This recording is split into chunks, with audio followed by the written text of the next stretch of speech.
Hello and welcome back to Project Hercules Diaries. I've just been looking through an old notebook that I keep with a few notes. These are the notes from when I was converting the Bridgeport to CNC with some of the to-do lists to make it safe to operate, some of the wiring diagram for the Arduino and the microstep drivers and that kind of thing, how I was attaching the pulley drive to the end spindle, that type of thing.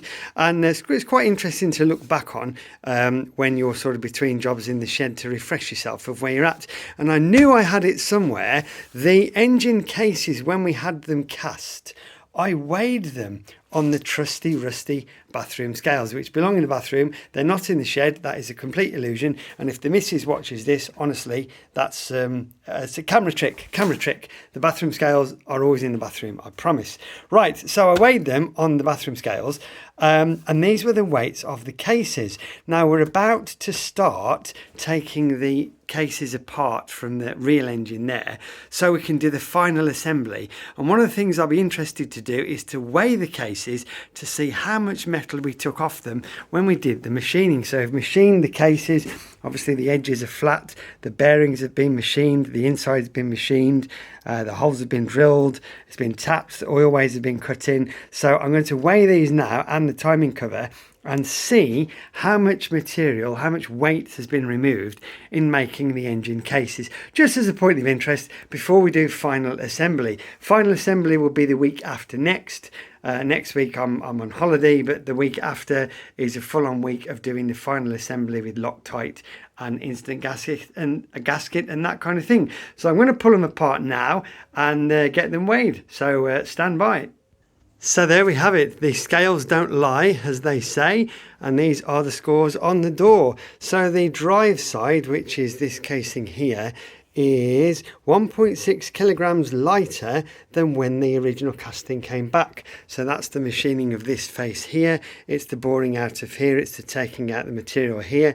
It's making clearance for the conrod here. It's skimming the top so it's a flat surface, and it's boring out the top for the spigot in the cylinder. So that's lost a total of 1.6 kilograms. On the timing side, we've lost a staggering 3.9 kilograms, and that is the machining of the inside of the bore for the main bearings. It's the machining of this inside here to provide clearance for the sleeve drive crank and inside of here. It's the clearance for the conrod on this side and on this side, and on the other side of the timing piece, of course, it's the clearance. It's the bearing hole, it's the it's also the weight of the tensioner, which I should take off as well, and all of the holes for the oil ways and everything else. So there's quite a bit of metal has come off that. In fact, a little bit more weight if we don't take into account the weight of the sleeve drive chain tensioner.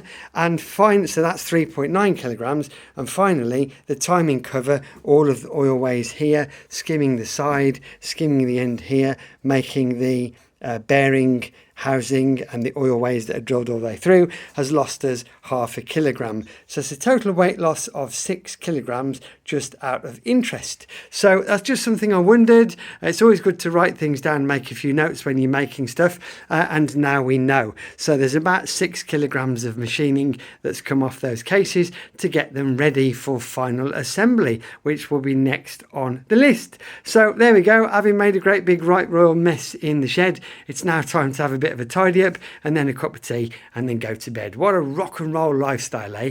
Anyway, as usual, thank you for watching. More updates will follow.